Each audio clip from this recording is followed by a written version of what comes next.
Hello and welcome to another Matura Express English stream. Today it's all about last minute learning tips.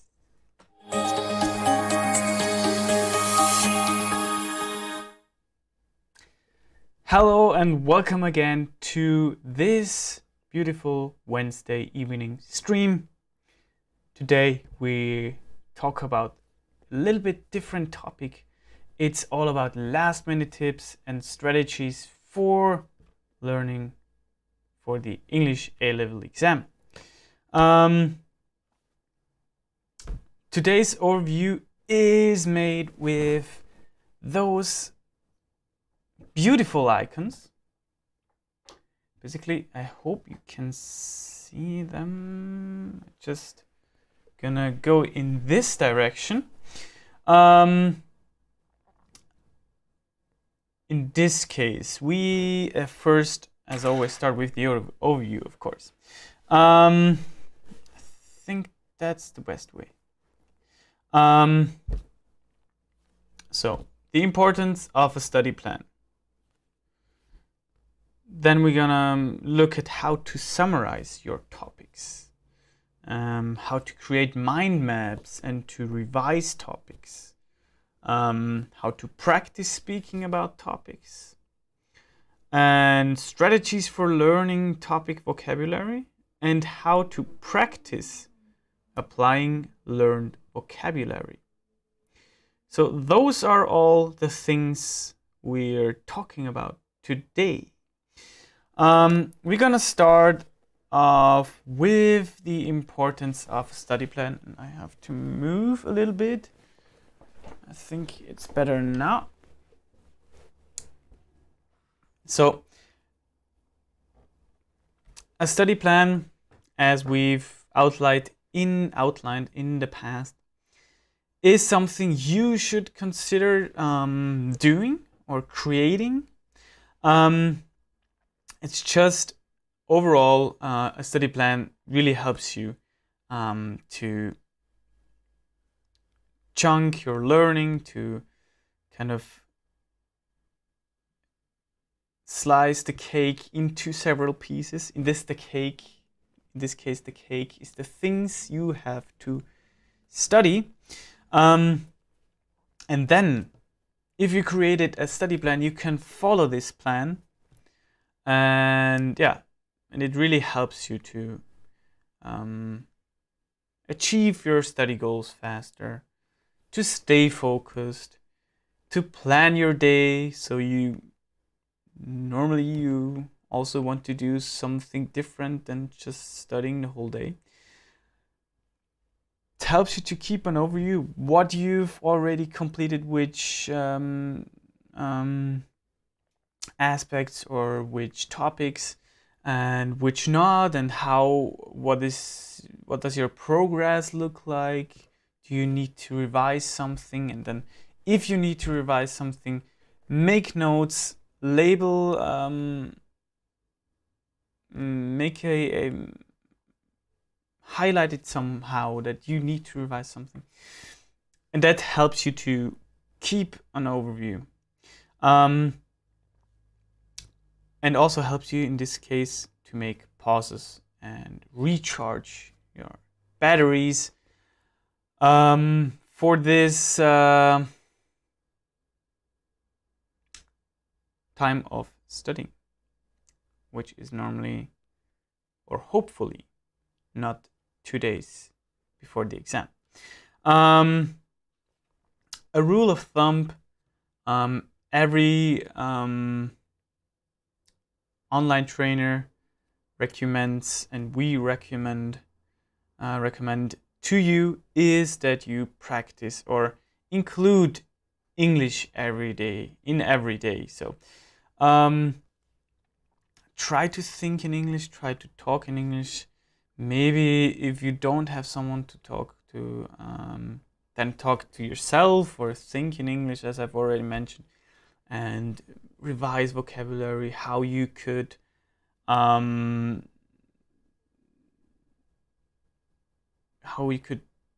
talk about a certain topic in English in the exam situation, imagine the exam situation and which vocabulary you might use and you won't use or shouldn't use, and practice them. If you don't know the vocabulary, practice them every day. Just revise it. Don't need to revise 50 vocabulary every day, but use chunks. Slice up the pie and divide your work. So it really helps you to do a lot of work. Yeah, so try to include it English in every day. In this case, of course, in Innsbruck, for example, there are pubs where a lot of English-speaking folks drink beer and have fun. So the Irish, for example, both Irish pubs. And there are also radio shows, Freitag, I think, FM4 and so on. So do a lot of listening, watching, Netflix, of course, or other streaming services that offer things in English. Yeah, try to kind of revel in English. So how to summarize your topics? That's a really good question, I think. So what is the topic about and what are the most important aspects of it? I think that's the first question you should ask yourself in order to successfully summarize a topic. In this case, the topic you have chosen, since you are allowed to pick 2 topics and then choose one of them. So you have chosen a topic, and I hope you've chosen the topic that you are you have better prepared, or you feel more comfortable with, or you just like better because I don't know what reason. So think about the most important aspects. So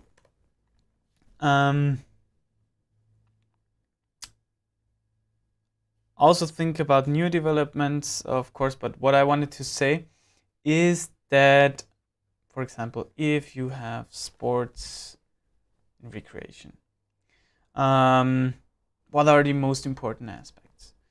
One of a important aspect is, of course, sports and recreation in Austria and Tyrol. So there you have it, one important aspect. New developments in sports, we've talk about next week about sports and recreation. For example, certain methods of training or something. So think about that's basically adding in your own knowledge, or through reading the newspaper, you gain a lot of additional knowledge that helps you to just add in the spice in your presentation.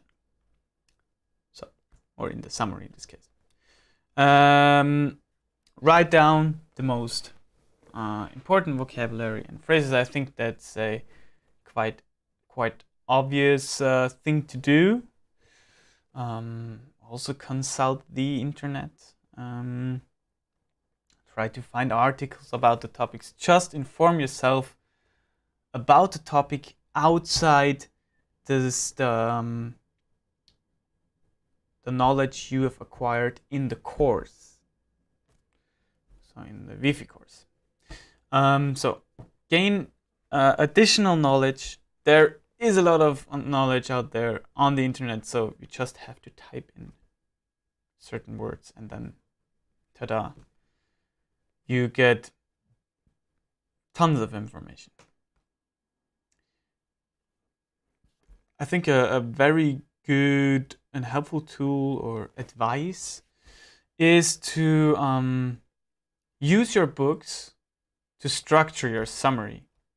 I hope that makes sense. I think, at least I find that those books can help you to structure a summary or structure the topic in its subtopics and so on. Also, we're going to talk about today, create mind maps. Also helps you to brainstorm. You should do the brainstorming, but they're kind of interconnected. Of course, revise the class content, revise your notes. You might not remember everything you noted down during the course or during a specific lesson. Yeah. In this case, summarize your topics. Main structure of the topic communication and media is mass media, television, newspapers and magazine, then internet and mobile phones with the subtopics or aspects, the internet, mobile phones and social networking.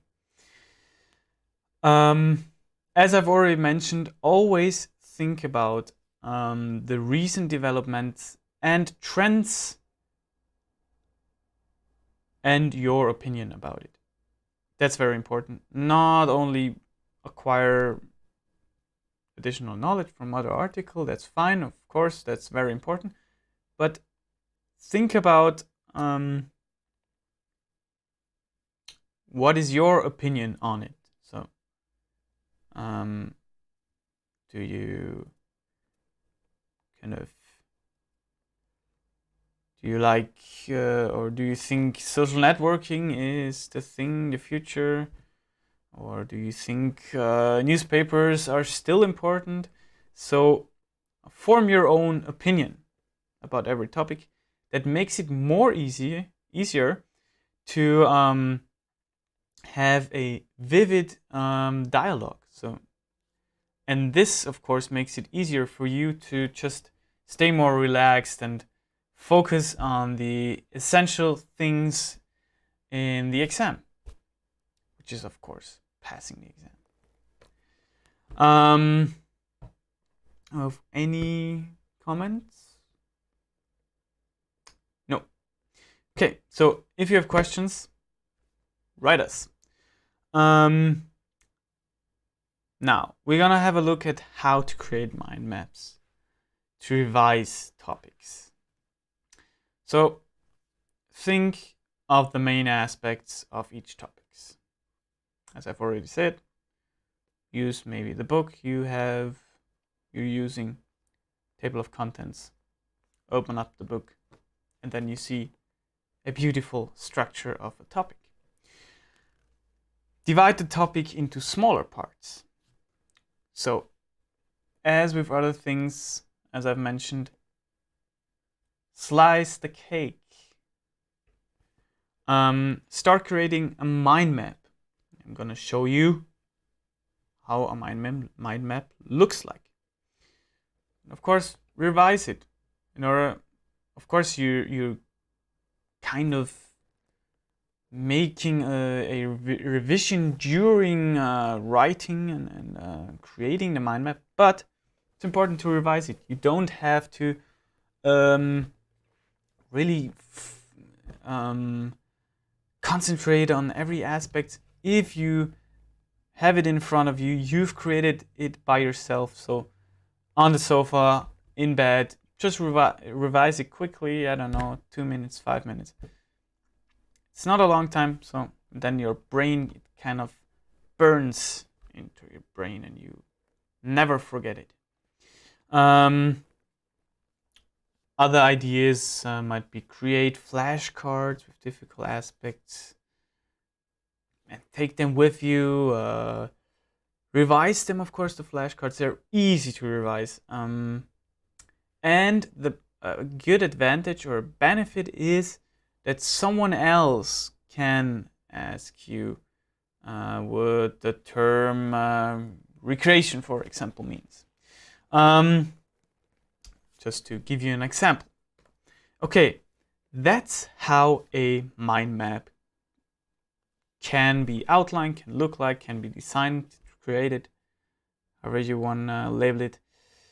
In this case, I created the mind map about communication and the media, which can be subdivided into one subtopic, which is mass media. So it's just one subtopic, just to give you an example how you can create a mind map.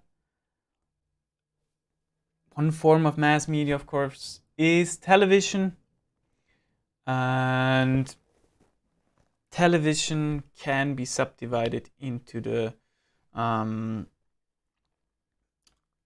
programs, documentaries, current affair programs, and so on and so on. Newscast and so on. So I hope you get an idea of it. It's very simple, but you have to follow certain rules, which I explained to you. But those rules are, just think about the hierarchy of topics. So in this case, there is communication and media. Here, here. Then mass media, then television, then the other things. Yeah, it really helps you to kind of create a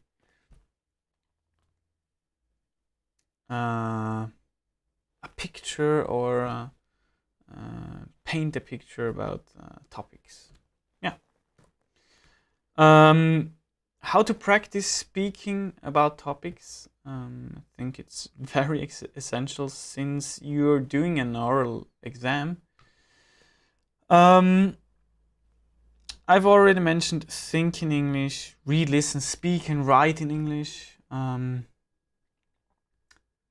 Writing in English is, of course, also important because you can bring your thoughts to the paper, and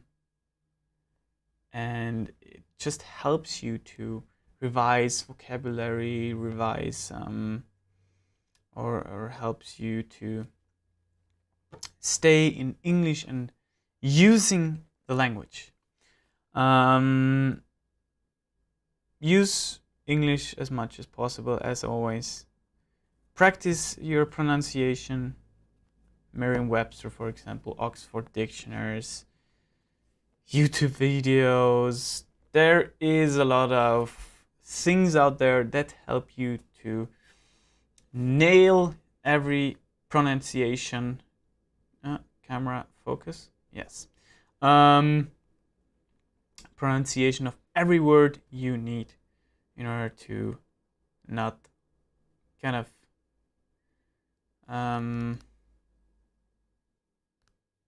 embarrass yourself. Read out loud. It also helps. It also helped me and my peers, my colleagues. Present the topics to a friend, girlfriend, boyfriend, so you don't only think about the topic. So find someone, even if he or she isn't able to speak English that well, but yeah, it's important that you talk about, that you speak and just keep in the language. Stay in the language, not keep in the language. Record yourself or send audio messages to friends, so that you just have an impression. You know the phenomenon, or yeah, let's call it phenomenon. When you record yourself, you sound completely different than your head voice. So, or that you hear when you're speaking. So it's really helpful to listen to a recording. That's what musicians and artists do all the time. They record themselves because they can't really tell if they made a mistake or not, because they're so focused in the music. In this case, you're focused in speaking and choosing the right vocabularies and don't make any mistakes. And therefore, it a good thing to record yourself. Yeah. So strategies for learning topic vocabulary, basically, it's important to use a notepad, phone, computer, apps to note your vocabulary. And of course, you should frequently update the list and revise again, revise. If possible, note down synonym, so English synonym or collocations, so that you don't only have the English-German thing going on, but also you can use different words in English. There are also apps, of course, as I've mentioned, that you can store your vocabulary and revise. That's the things you have to do. So, how to practice applying learned vocabulary? As I've already mentioned, think in English, but also write in English. Don't forget about writing, it's also important.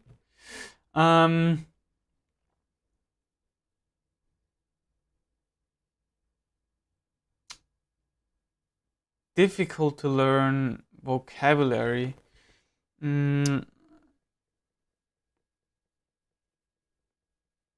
I should put it, sorry. If you want to learn or kind of acquire new language, then it is difficult to kind of study them or learn them last minute. It's not in your active Wortschatz, as we call in German. So it is important to constantly revise and not only revise one day, not learn before 1 day before the exam and so on. Yeah, that's basically it. I hope that it helped you a lot. And we actually have a comment. We have a comment about somebody who had